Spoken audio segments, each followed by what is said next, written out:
싱가포르 남자입니다. 안녕하세요 여러분들, 수요일입니다. 예, 그 이스터 연휴 거의 다 와가네. 여러분 이번 주도 너무 기대하시죠? It's Wednesday. Just one more day to Easter long weekend. How many people are excited for long weekend? Like I am. How many? Oh, good morning, Liana from UK. It's Wednesday. It's one more day to the Easter long weekend. Are you excited for the long weekend? I am excited for the long weekend. Weekends do make a difference in my life. Yeah, weekends is a big difference where I can just, where my time is not restricted but by the US market and I can pretty much do whatever I like. I'm excited for Easter. Are you excited for Easter? What do you do? What do you do on Easter, Liana?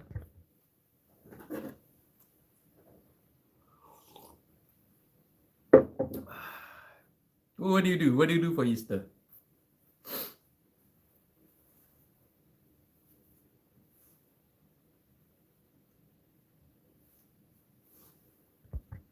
Easter 뭐 하시는 거예요? Liana, family friends bringing their, oh, so is it, you really actually celebrate, or you actually do things for Easter, yeah? Interesting. You got big cupcakes. Oh, that's nice. Send me some. To me, the whole significance of Easter is just no US market, and I can do whatever the hell I like with my time. This is the only, to me, the only significance of Easter.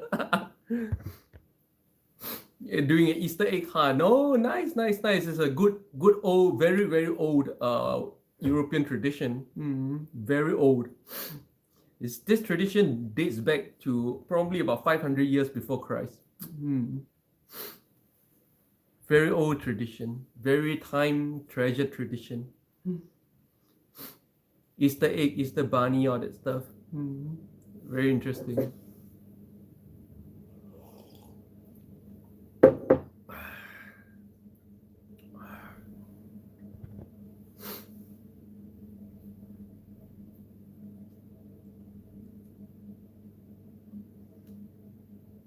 Send me some of that cupcake.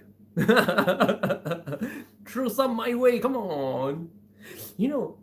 Why is there no international food delivery service that like delivers food internationally within an hour? It can, I mean the technology exists for something to be moved from one country, albeit not too far away country, to another country within a couple of hours, isn't it? Yeah. So if the technology exists, why does the service not exist? Huh? Leona, yeah, I'm excited for the child. He's 3 years old now. Oh, nice. Children always such beautiful existence. Leona, yeah, I wish international food delivery. Yeah, I think it's a thing, I wonder why it's not a thing yet, because I a lot of people would love to eat, like order food from another country. Like I would love to order a French baguette from France, like right now today, if I can, because the baguette outside of France just tastes different. It just tastes different. I don't know why it tastes so different, but French baguette is so different. When I was living in Paris, there was many days where I simply, like, one baguette was all I ate for one whole day, not because I couldn't afford food, but because it was so good. It was so good that I could live off baguette, and it was so cheap. Well, €2. Was it €2 or something cheaper than that? Very cheap. One baguette, and it's huge. It's like this huge, €2, and it was so nice.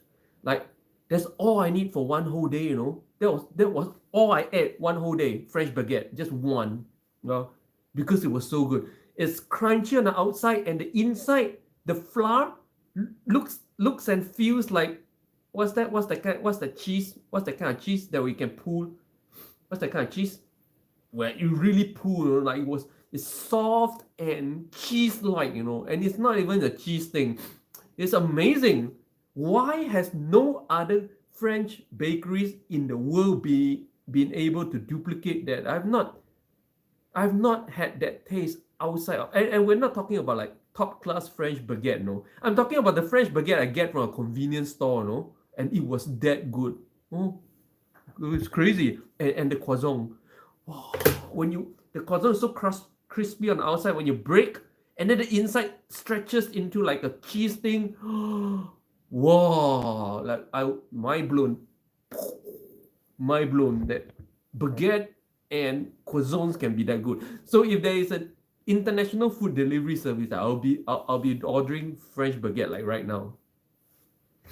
Liana, yeah, the enjoyment of fresh traditional bread. I mean, the ones I ate wasn't even fresh. When I was in Paris, I ate the baguettes from convenience store. God knows how long they've been there. They're all cold and everything, and it's not warm at all. But still good. It was still good.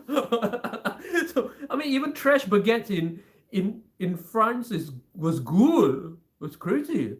I mean, man, the mystery to me, the mystery really is this: why has no French bakeries anywhere else in the world been able to duplicate that taste? Is it because of the flour? Why can't they get the flour they're using? Is it because of the water? What is it? Is it the method? Just learn the method. So what is it? Why has no bakeries anywhere else in the world that I've ever been to been able to reproduce that taste? Liana, yeah, they have morning delivery of the bread. Oh, just amazing. You know, in Paris, I like to go up to the riverfront and have croissant and coffee in the morning. You know, I'm not a morning breakfast person, and I love to do that because it feels so good. The croissant is so good. The coffee a little bit too small a cup, but man, along the river, people taking it slow. Yeah, life in Paris is kind of slow, and wow, it was beautiful. It was beautiful. Would I? So how would I rank Paris versus Istanbul? I still prefer Istanbul over Paris. Istanbul is a lot safer than Paris. Safer, like the crime rate. I've never heard of crime here in Istanbul, but when I was in Paris, I hear about crime every single day in every single place. It's crazy. Like people can burn down the Notre Dame. I mean, look at that, man. I was there. I was there just after the Notre Dame was burned down. Yeah, I was quite disappointed, you know. Liana, I think I would order desserts from Paris. Yeah, and the Parisian snacks and pastries and stuff are just top class, man. It's crazy, really. I have not had better pastry anywhere else in the world. Panan. If there is a international food delivery service, I'll be ordering straight from Paris. And Paris is not that far away, so they can deliver within 2 hours, I think. They can do probably Germany within 1 hour. I could order German beer with the pork thing within an hour and the sausages thing within an hour. I could order stuff from Paris within 2 hours. Liana, yeah, when it comes to sweets, they're number one. Oh, and you guys know I'm not a dessert person, but the dessert and the pastries in Paris blew me away, like boom. I mean, even neighboring Spain, like in Spain, wasn't like this. So close but so different. You know, what's both countries so close and so different in terms of the food. I've not had a real like French baguette ever since I left Paris, and that is a long time ago. I pretty much not had a baguette since then. But here in Istanbul, we eat something that looks a little bit like a baguette, but it's not a baguette. No, a baguette is not about just the look. It's not that when you bake a bread that's long, it's called baguette. No, it's not. It's just different. A baguette has certain qualities, and it's kind of twisted in a certain way. Liana, yeah, many chefs go there to study. Oh, but even you see, that's why I'm wondering. A lot of chefs go to Paris to learn the baking. Go to France to learn the baking, but they fail to reproduce that taste anywhere in the world. Even back in Korea, I've been to some French bakeries, so called. The taste is not that. It's close, and they display the flour they use. It's the actual flour they import from France. It's kind of just different. The taste is just different. Maybe it's the water. I think the water plays a huge part. I think the water, the difference in the water, makes a huge difference to the taste. I think because like baguette, you don't add a lot of so-called taste things to the baguette, right? It's mainly a certain kind of salt, right? And therefore the water, just like beer, just like beer and whiskey, whiskey, especially whiskey, the water changes the taste so much, so much. And so I really suspect, I suspect the water changes the taste of the baguette. And therefore, without the water from France, just using the flour from France would not reproduce that taste. What do you think? I don't know. I'm not a culinary person. I cook for nuts. I cook tteokbokki. My tteokbokki is pretty good. Oh, but this I call my tteokbokki the Taiwan tteokbokki or the Emperor tteokbokki. But that's pretty much all that I make. That's the only thing I cook. Other than just like putting things in water, cook and eat. Yeah, those are not real cooking. Vienna. Well, they have to use bottled water because the water in France isn't drinkable. I don't know. Like that. Then there's something about the bottled water. I think then French bakeries around the world need to import that bottled water. It just tastes different. There was one bakery in Seoul, just in the basement basement of Myeongdong Songdang, Myeongdong Cathedral. In the basement of Myeongdong Cathedral, Myeongdong Songdang, there is a French bakery who displays their flour. The flour, like, it's all written in French, so assumingly from France, and the taste is so close to the baguette. The taste is so close to what I had in Paris, but it's just not pulley enough. You know that when you break the thing and you pull, it's just not pulley enough. Oh, if it makes sense. Liana, so they most likely use a specific brand of spring water. Maybe. I think the water plays a huge role in how poorly the thing ends up. Yeah, I think so. No? It's just the taste is correct, but it's just no. The taste is no. If it's not poorly enough, the taste will not be correct because that pooliness results in that ikam. In Korea, ikam. I don't know what they call it in English. Yeah, it's different. Liana, oh, you like the doughy bread? Oh, I've not had anything like that anywhere else in the world. Not here in Istanbul. And Istanbul is big for bread. Like bread is a staple for Turkish people. All three meals, and therefore, after being here for 1.5 years, I've taken it up as well. Every meal I eat with soup and bread here in Turkey as well. Yeah, if you check out my Instagram. So even in a nation where bread plays such a huge role in everyday food, it's not the same. Liana, now I'm hungry. For those of you who just joined my live stream, welcome. This is a live stream every morning here in Istanbul. Yes, I've been living here in Istanbul for 1.5 years. Sometimes I show you guys something about Istanbul when I go out, but most of the time I grab a coffee and then we chit chat about everything about life, right? And today is a Wednesday, and it's a pretty warm day. It's probably about 20 degrees Celsius today again. Yeah, spring here in Istanbul. As we go into the summer day, as we go into summer, because today the sun is very, very strong as well. When it goes more towards summer, I'll be streaming from home. Excuse me. I'll be streaming from home more and more often.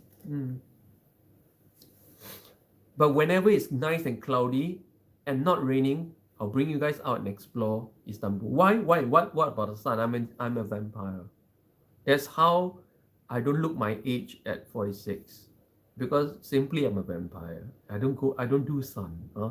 So like today, right now it's kind of cloudy, but when about 10 o'clock, every day about 10:30 I do my live stream. About 10 o'clock, it was very sunny, and I decided, okay, it's a stay-home day. Right now it's kind of cloudy. Oh, I really like this seagull. See this seagull just sitting there? This seagull just sitting there, enjoying the view. Look at that. Look at that. Look at this darling. Just sitting there, enjoying the view. At Omanovich, do you ever check the UV index? No, you don't have to check. If you can see the sun, it's too bad. Yeah, that means no sun. When you have a no sun policy, you don't have to care about the UV. Look at how relaxed the seagull looks. Seagulls, like all birds, that eat in the morning and sleep around noon, right? I think this seagull is off, well-fed, looking fat, and ready for his afternoon nap on top of the roof here. So beautiful, yeah? And welcome, Omanovich. Andy, you. Good morning, Andy.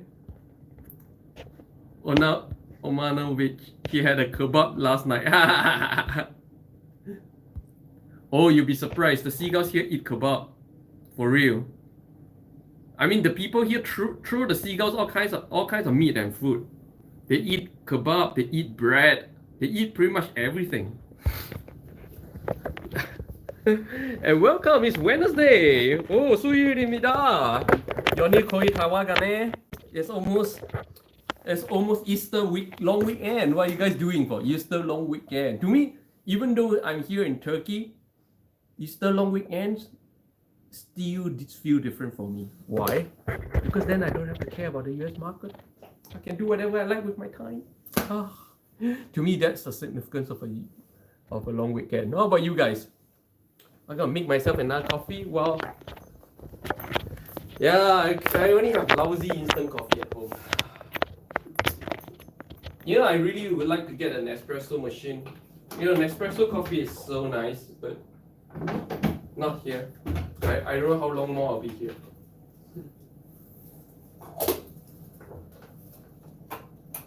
I don't know, be buying stuff and then have to carry them across internationally to the next destination.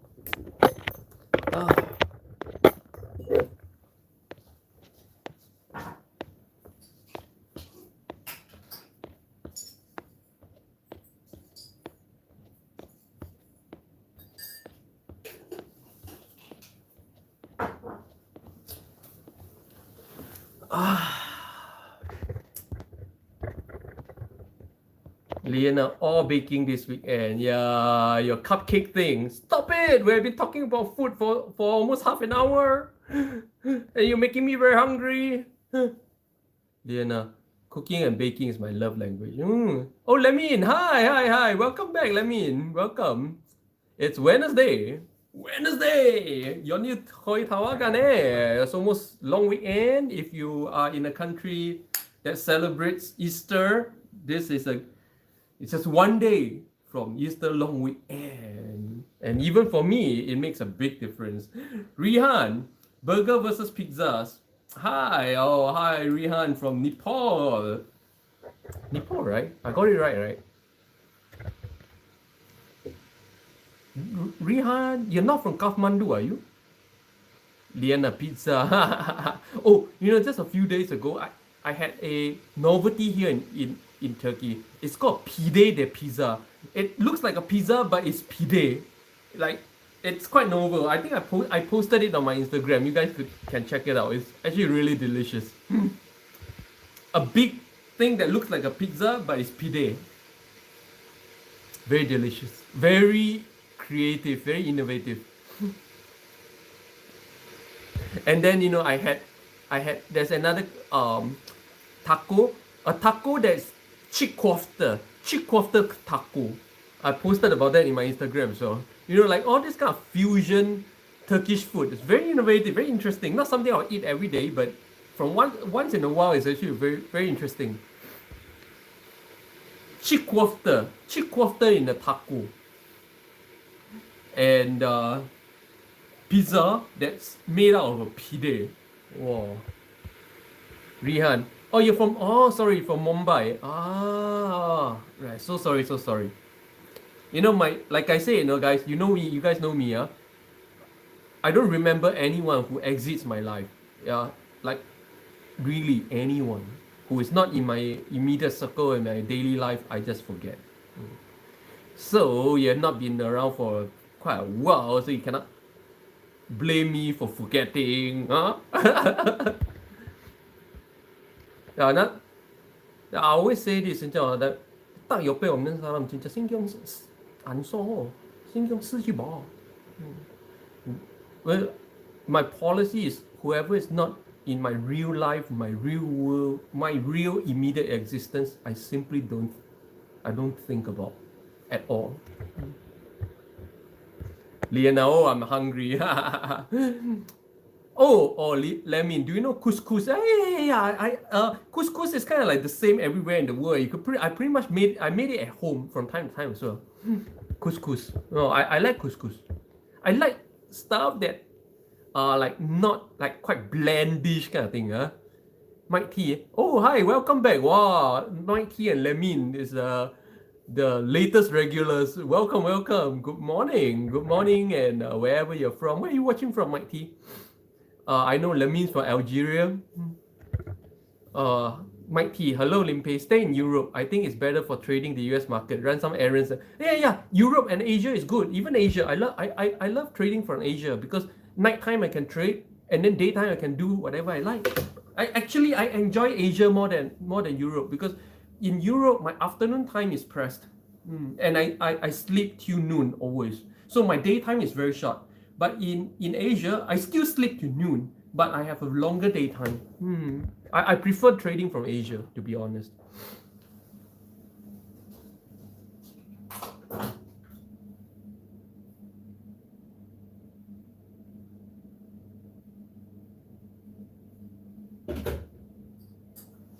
Oh, my instant coffee. Okay, my very, very dirty coffee mug and instant coffee. Let's see. Wow, my latest regulars, very interesting. Where are you watching from, Mike T? I know Mike T is not new, but I never knew where you're watching from. Diana, it's always nice to have new people in the stream. Yeah, always. I mean, it's chit chat, more new friends, then you have new ideas bumping around, and then you have new inputs, new outputs. It's interesting.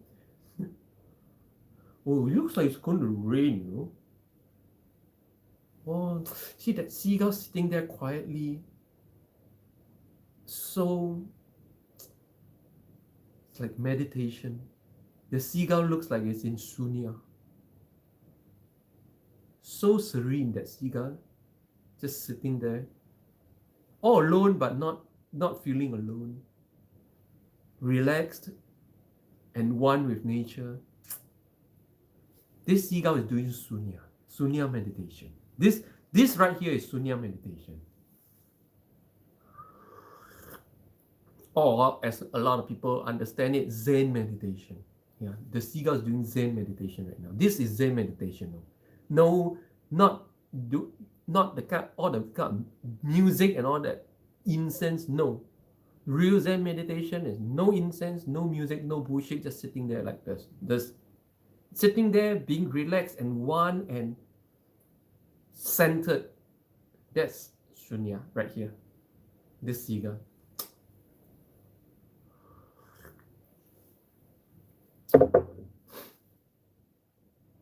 Such a beautiful sight. Liana, that bird looks like it's plotting to steal food. Oh, no. When seagulls are plotting to steal food, they have a certain body language, and I always know. They walk and they look in a certain way like this. They're always like sneaking around when they are plotting to steal food. For real. There's a certain body language that right now I recognize when seagulls are out to steal food. They hold their head in a certain way, and they look around in a certain way, and they hold their body in a certain way, like always ready to run kind of posture. Yeah. This is not. This is like completely well fed and just sitting and enjoying being, enjoying existing. The enjoyment of existence is the whole point behind Sunya or Zen. It's coming back to just being, not doing anything, but just being. Liana slowly plotting away, but really, I can tell when seagulls are plotting to steal food, for real. They walk in a certain way, they hold their wings in a certain way, and they look around in a certain way. It's very interesting. I don't know how many people have noticed these things before. This right here is not plotting. Like they typically steal food in the morning. Like all birds, they eat in the morning. And then after that, by around noontime, they sleep. Just like this. But it's not sleeping, it's just sitting there, eyes open. I can see the eyes from here. Eyes open. And so serene. It's not even moving. It's not flapping. It's not fidgeting. This is meditation right here. This bird is showing me what Zen and Shunya meditation mean. Right here. So beautiful. I can feel the energy from here. So serene. Very impactful energy.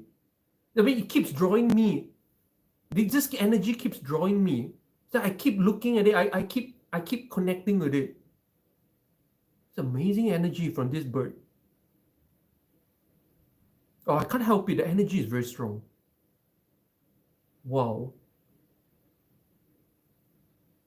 Beautiful. Liana, have they ever stolen your food? No. You know seagulls here in Istanbul, they steal from cats and dogs, not human. Because people, the community, leave really good food for stray cats and dogs. And these stray cats and dogs, they're very territorial. Like certain bowls, they put them not on the streets, in nice, proper bowls, okay? And certain bowls belong to certain group of cats, always. I observe this. If other cats try to eat from this cat's bowl, they will defend it, right? And it's not even official. These are street cats. And seagulls, they steal from these bowls. And it's so comical to see how they sneak up. They literally sneak up to the bowl. Every step, they look around for the cat. Every step, they look around for a cat. And then sometimes the cat rushes forward, and then they fly away, It's very funny. Sometimes, a lot of times, and this is very common, I see seagulls fighting against crows for food. Like crows get food, and then seagulls will come to fight the crows for the food. Yeah, because crows always get good food, Crows manage to get like meat and stuff like that. And then these seagulls will come to fight for those food. So in certain parks, right, like in Istanbul Park, you see seagulls and crows fighting all the time. Yeah, very interesting. Liana, animals are so entertaining, yeah, but so few people really take time. This is happening around everybody in any country in the world, but so few people take time to watch this. To watch this free entertainment. You rather pay for Netflix than to watch this free drama happening around you in nature, This free drama. It's so interesting. Liana, they better not be fighting my friends, the crows. No, the crows here, then the good thing about the crows here is that they are not like big ravens, They are generally smaller than the seagulls here. So the seagulls enjoy quite an advantage over the crows here when they fight, But if these seagulls were to fight against like Japanese ravens, right? No way. Those Japanese ravens are big like eagles. They will cobble down. They will take these seagulls for food. Oh, Morera, bom dia. Wow, I haven't seen you for a long time. How's everything?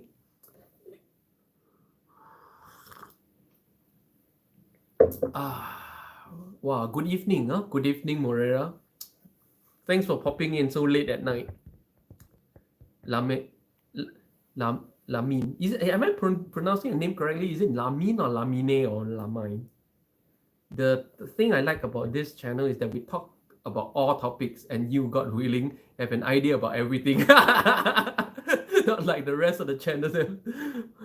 That's a good and a bad thing. Lamin, Lamine, or Lamine is that when I turn on the camera, I don't know what to say. I don't prepare anything to say. It's a chit chat, and I will just flow with whatever wherever this chit chat goes. I'm like, just having a conversation. But there are days where people don't chat with me, and I actually end my streams in 5 minutes, 10 minutes because nobody chats with me and I have nothing to say. Whenever I run out of things to say, I end because it's awkward to sit in front of camera not saying anything. Yes, so good and bad thing. Good and bad thing. Lamine, Lamine, or Lamine, and even the owner of the channel has a nervous face. From you, you're a great example of smile and laughter. Thanks a lot. Thanks a lot. Appreciate it. Appreciate it. I am the master of cheer. You'll be surprised, my wife is like that as well. My wife loves to do funny face, funny expression, talk funny. And she's always like, whenever I act up and then and then I do funny things, she'll quickly rush to the sofa, make herself comfortable, bring up the camera and say, quick, do it again. My wife just enjoys everything I do, those funny, stupid little things I do. I mean, I really appreciate it. Baby, 진짜 감동이야. 감격스럽다. 진짜 감격스럽잖아. Liana, yes, we have many conversations here. Well, that's because we're all here matured enough to have a conversation. Like I said before, not everybody is capable of a conversation. It takes certain level of maturity, both spiritual and emotional, to carry a conversation. Or to carry a real conversation, not that kind where you're just trying to conform to each other, Fake conversation. People in the world, they have fake conversations. Mostly when I see friends, like 4 or 5 friends sitting together and they all look a certain way, then when you listen to the things they say, they're just trying to conform to each other. Oh, I agree with you. Just trying to carry a kind of atmosphere, but they're all saying things that I can obviously tell is not from the bottom of their heart. So sort of fake conversations, a waste of time. Liana, what I like is that we can have things we disagree on and be respectful. Exactly. And that is exactly why I say a real conversation, a real debate requires an extremely high level of spiritual and emotional maturity. And therefore, most people are incapable of a conversation, to be honest. Most people are incapable of conversation. In fact, I would say 75% of the time, when you go out and you talk to anyone about anything, within 5 minutes, you'll be in an argument. Because why? Because people do not understand that we're just sharing our own point of view, and it's not an attack on anybody. It's just a conversation. It's just a platform for us to share our point of view.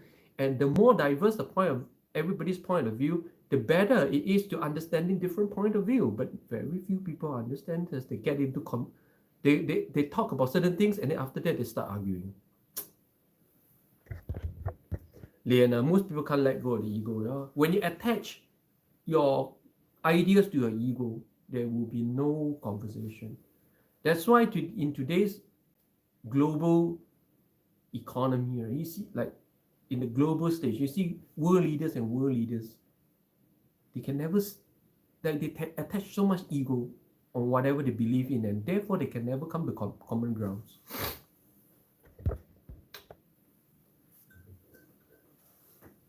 Of course, like in the end of the day, when we talk about ego, right? Ego is a very complex issue. Nobody can let go of ego. Everybody, like all the way, you can say that the spiritual path is a path of gradually declining ego. And when in the end, when you have zero ego, you're Buddha.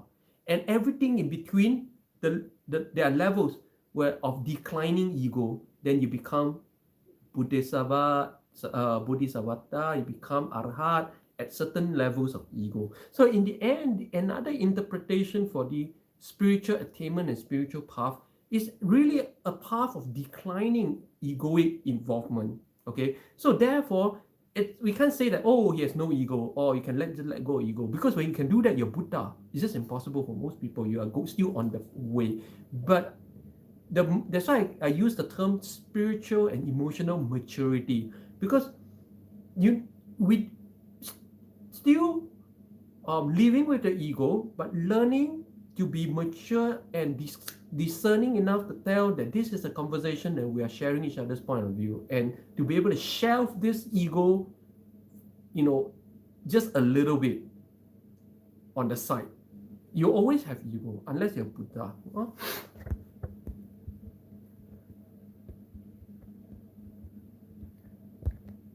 Omanovich, disagree without being disagreeable. Yeah, exactly.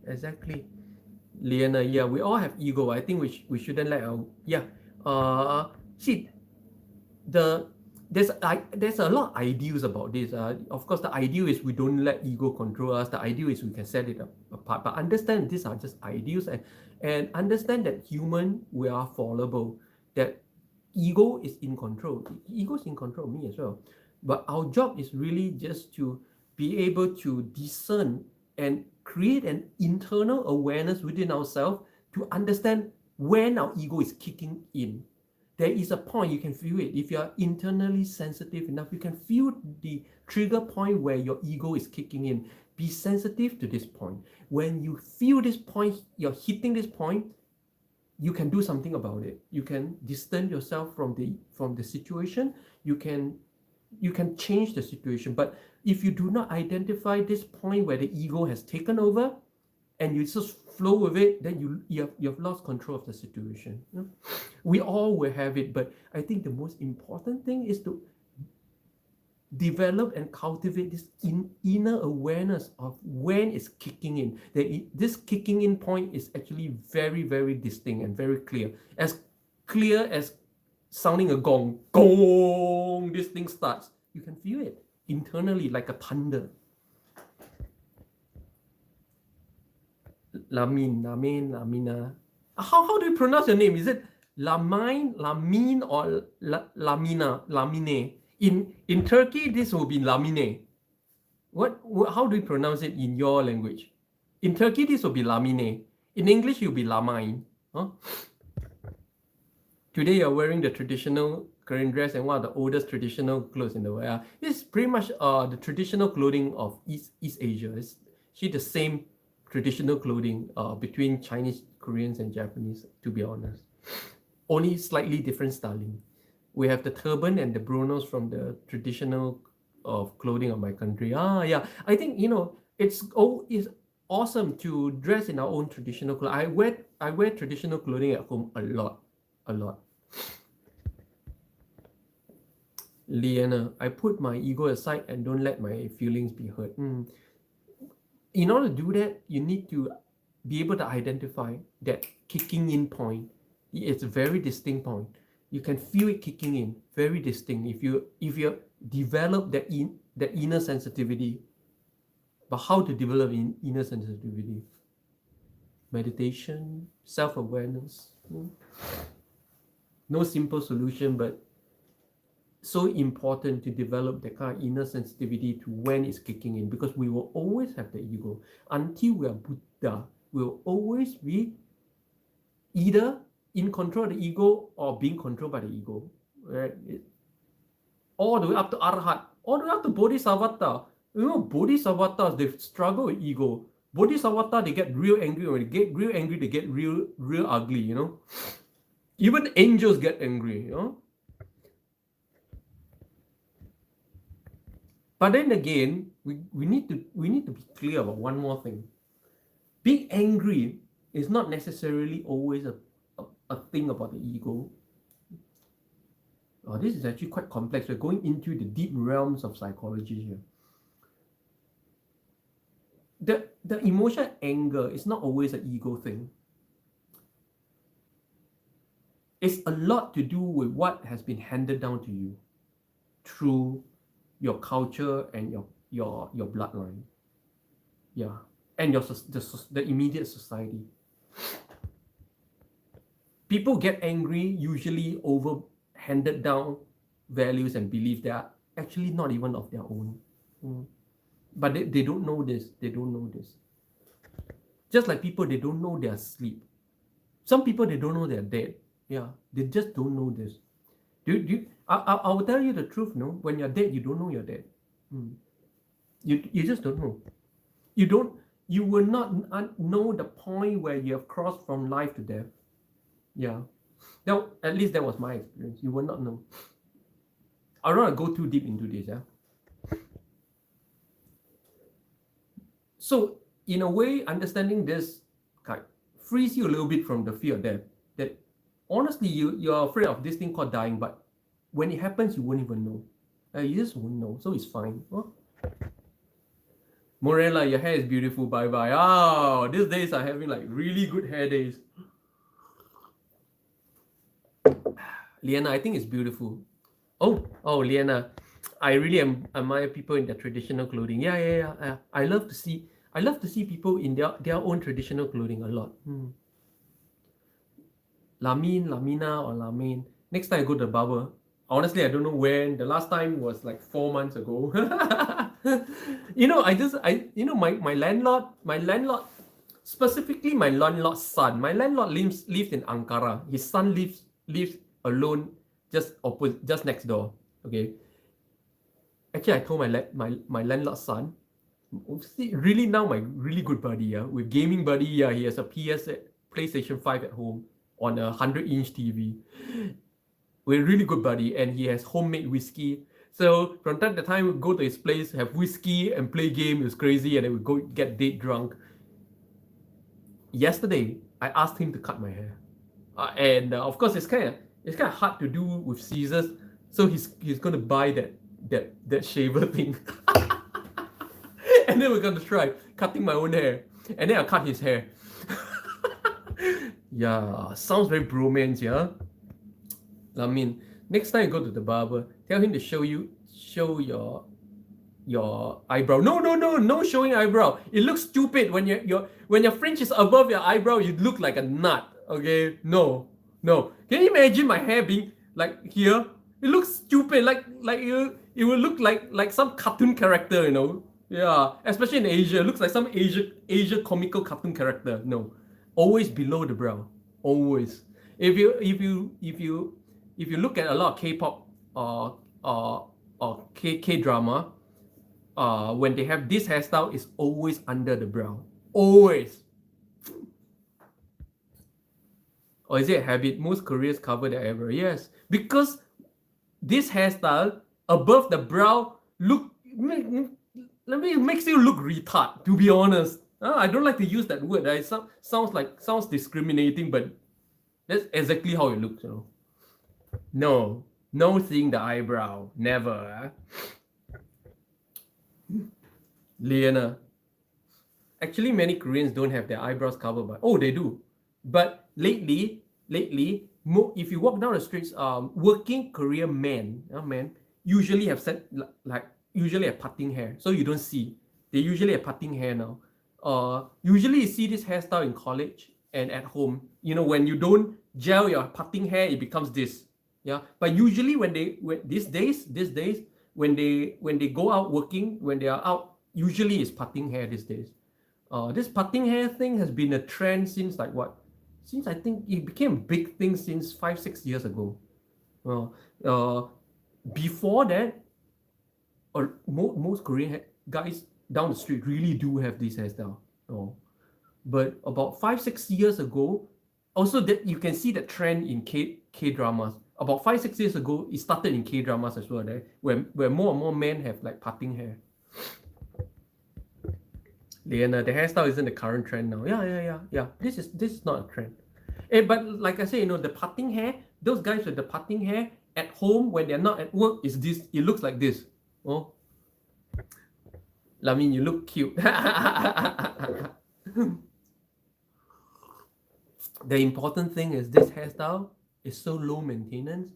I go to the salon like twice a year. But of course, I cut my own hair. Yeah, I trim myself all the time.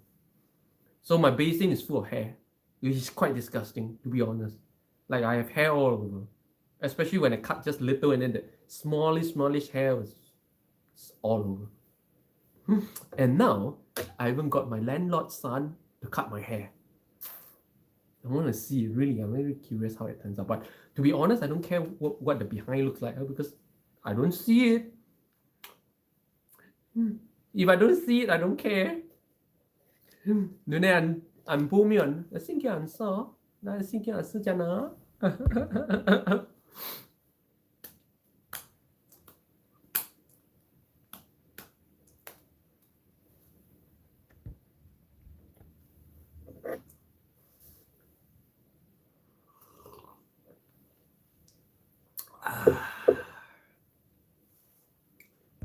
Oh, very few people these days, yeah.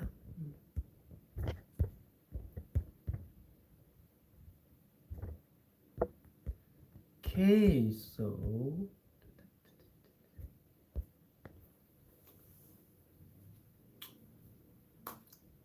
see, I mean, this is the kind of time, the awkward silence.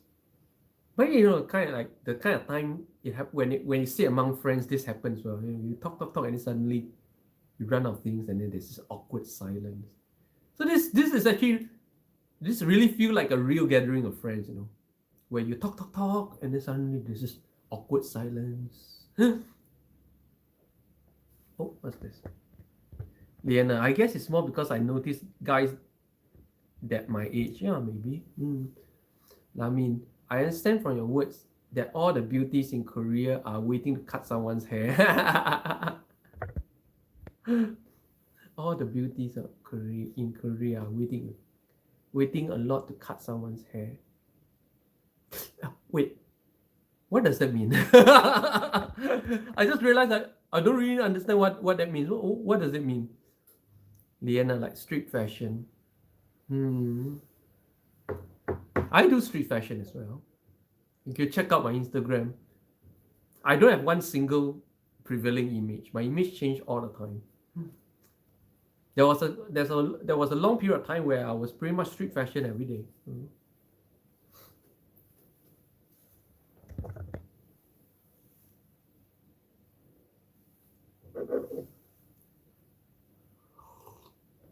And then there was a period of time where I was in suit jacket all the time. And then there was a period, I just keep changing because you know you don't have to belong to one fashion statement. It's just clothing. Wear whatever you like. Liana, Korea has a lot of beautiful people, but I think that about the whole world. Everywhere, people are beautiful everywhere. Everybody's beautiful in their own ways, like a starry summer night and a snow-covered winter's day. Everything is beautiful in its own ways. Under God's heaven, the world's gonna find a way. Don't even remember the name of this song. Don't even know when I heard this song, by the way. I mean, because I haven't cut your hair in 4 months and most Koreans like you. I don't know. I don't know if most are like me. I don't know. Liana, yeah, I love the beautiful world. But I still like animals more than people. You know, most of my friends in Korea, they go to the salon every month. I'm the only freak who doesn't go to the salon. Most of my guy friends in Korea, they go to the salon like religiously every single month, just to maintain their hair. So, Liana, but I still like animals more than people. To me, and there's no distinction between animals and people. To me, I'm equally intrigued observing a street cat and equally intrigued observing people. To me, I have no distinction between animals and people. Just equally interesting to observe and understand. Just like how I observe the behavior of seagulls trying to steal food, and how it's the same. I'm equally intrigued with the behavior of people looking for food deciding on what to do, what to eat, or whatever, walking down the street, how they respond to other people, how they respond to other animals. To me, all these are interesting, equally interesting. Liana, I love cats so much. Yeah, see, I love cats, but I'm allergic to cats. Yeah, you know, like these days, if you watch my channel, you watch my short videos, it's all about cats. Yeah, well, you know, when I take these videos, I don't touch those cats. Like I don't even touch them because I'm allergic to cats. So sad. Liana want to cuddle the cats. Yeah, I can't even touch them. You know, all these cats that I video, I don't touch them at all. Lemin, you told me the bar that most Koreans want to escape from. So, the bar that most Korean is it? What do you mean? You told me the bar that most Korean wants to escape from South Korea. Is it because of Kim Jong Un and his nuclear weapons? Oh no. Or most Koreans don't care about Kim Jong Un and his nuclear weapons, especially Koreans in Seoul. Don't generally think Kim Jong Un is just scaring people, anyways. That is never gonna happen. Okay, that's the general sentiment. Generally, people in Korea are not afraid of North Korea. People want out of Korea because Korean society is just so high pressure, so single-lined, and such a extreme narrow definition of success, and no freedom in whatever you choose to do. There is no freedom in Korean society. When you reach a certain age, you do a certain thing. You cannot divert from that path. When you divert from the path, you pretty much become an outcast in society. It is a very, very strict conservative society who still embraces the tradition and religion of Confucius, something that even Chinese have abandoned 500 years ago. Koreans are still embracing. So Korean society is extremely limiting, extremely foreboding, extremely, there's no such thing as freedom. That's what I say. There's no freedom of choice. There's no freedom of what you want to say. There's no freedom of what you like to wear, even. You're judged for everything. That's why a lot of foreigners, they like K-pop, they like K-drama, and they say, oh, I want to go to Korea. And if you look at and some of them actually move to Korea, and you look at their YouTube channel, they start to complain. They say, oh, coming to Korea is the worst decision in my life. A lot of foreigners make YouTube videos about this. Korea is the worst decision in my life. Why? Because of one fundamental problem between Koreans and Westerners is Westerners value freedom, and freedom is exactly what you do not get in a Korean society. This is as foreigners think the freedom to be able to do certain things, to choose certain things, is a God-given human thing, but that's not what Koreans think. It's not what Korean culture thinks. Korean culture thinks that everybody has a certain role to play in a very tight machine, and you cannot divert from those paths that you're on, or else the machine won't work. Everybody is a cog within the machine, and you're not expected to divert, to choose to be different from what you're supposed to do at every stage of your life. Since elementary school, you're pretty much tied to a certain way of behavior, believing, dressing, or otherwise you're outcast. It starts as young as that, every step away. That's why Koreans do plastic surgery a lot. They dress in, if you walk down the streets of Korea, you would think everybody's in uniform. You can tell from the way people dress exactly what they do in life. Because everybody, if you're doing certain things, you need to dress in a certain way, you need to have a certain hairstyle, and you need to talk in a certain way. Yeah. At a certain age, you have to be like a certain way. And therefore, when you walk down the street of Korea, right, it's actually very sad because you see everybody dressed the same. Like in a certain area, everybody will dress the same. In a certain area, everybody are in what I call social uniforms. You cannot even choose to be different in the way you dress. Otherwise, you become outcast. It's that kind of society. There's like a lot of Westerners, because Western values is about freedom. Yeah, it's about individuality. And then when they go to Korea, because K-pop and K-drama gives a false impression of individuality in Korea that do not actually exist. Individuality is actually suppressed and discouraged in Korean society. You're expected to be the same as everybody else. You're expected to be the same as every other cop in the gear that you belong in, and you're expected to play your part. You cannot not play your part. And that's how Korean society grew so quickly over the past 50, 60 years. It's a very young society. Like 60, 70 years ago, it was pretty much a rural country. And now, boom, from a rural country to making the best LCD screens and things like that. And it takes everybody playing their part in a very tight-knit society. This is the kind of thing a lot of Westerners do not understand. And a lot of Westerners will have the wrong idea about Korea from K-dramas and K-pop. That's why I always say, don't have fantasies about Korea, just go. Because I realize that people who have fantasies about Korea are people who have never been to Korea. Just go. Just go spend 3 months to a year there, and if you still like it, okay, then we can talk, you know? Yeah.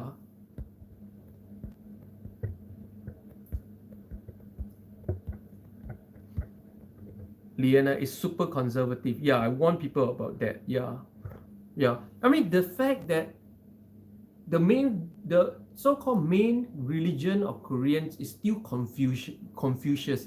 Confucius is a Chinese religion that has died out 500 years ago because of its ultra-conservatism. Yeah.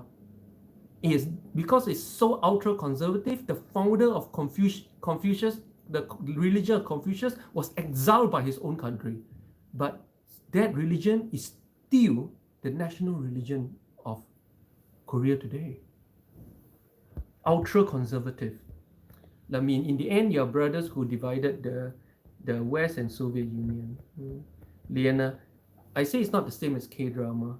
Liana, this is why I only want to visit South Korea, not live there. Yeah, if you're in South Korea, just living there, if you're just visiting, you're not in. Now, as long as you're not engaged in Korean society, you'll be fine. If you're just there like a ghost passing through, you will love it. It's a beautiful place, beautiful people, beautiful culture, beautiful stuff. If you're just passing through, it's beautiful. But once you engage with Korean society, you will know. You know why so many South Koreans want out of Korea, and you will know why so many North Korean defectors run back to North Korea. Yes, this is what a lot of people don't know. I have a lot of North Korean friends in South Korea, by the way. Do you know that a lot of North Korean defectors, they defect to South Korea, yes? They end up going back to North Korea on their own, voluntarily. And because why? Because they say South Korea is too stressful. They prefer the serenity and the slowness of North Korea, and they run back. And because so many North Koreans run back, okay, Kim Jong-un saw this, no? He said, oh, so in the end of the day, they go there, learn the lesson, and come back. It's not a bad thing. And therefore, back in the old times, if you're North Korean, you defect to South Korea and you get caught, right? It's really bad. You and your whole family can get it, But these days, because Kim Jong-un saw this as a good thing. You're playful, you go to South Korea, you learn your lesson, you come back, you become a better person. So he made a rule that all North Koreans can defect to South Korea without punishment 4 times. So you can go back, do fro twice, so 4 trips. You can do 4 trips like this and not get punished for it. Kim Jong-un, very, very smart. Very smart.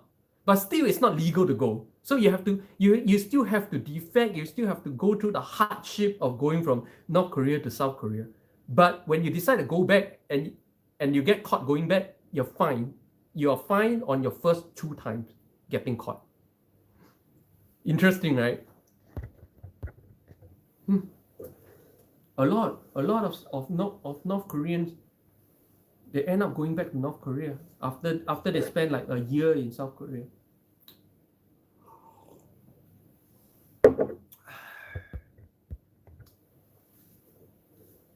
Lamin, is South Korea a lie in development? Oh, what does this mean? A lie in arms? Oh, I don't understand what this means. Liana, wow, that's crazy. I never knew that. Yeah. You know, like you may have seen YouTube videos about North Koreans sharing how hellish North Korea is, yes? And they have to escape. They go through a lot of trouble to defect to US, yes? Quite high profile, some of them. Understand that not all North Koreans live like that. You have to be born in a certain kind of family who have done certain things to be treated like that. Otherwise, if you're just a normal North Korean, life is peaceful and slow. Oh, yeah. Life is very simple, very peaceful. And there's no stress because you never worry about a job because the government gives you a job. There's job placement in North Korea. So the moment you graduate, you're given a job. You don't even need to worry about job. You don't need to worry about housing because you're given a housing based on your job for free. Life is actually good in North Korea. This is what a lot of people don't know. It's reminiscence of the old time in China. Right now, a lot of Chinese people, they miss those old times where they are given a job and a house for free. Yeah, that's communist countries for you, where you're actually given jobs and houses for free. Of course, you didn't get to choose. There's no freedom. But they solve your biggest problem in life, a job and a house. And that's what. But in South Korea, you fight for this. You fight to survive. You fight to have a house, roof over your head. You fight to get a job. Nobody's gonna hand it to you. So a lot of North Koreans, when they defect to South Korea, they saw this harsh reality. War. I'm fighting against 1,000 other applicants for the same job, and getting a roof overhead is so hard. Yeah. So a lot of them went back. Life is good in North Korea. I'm gonna tell you that.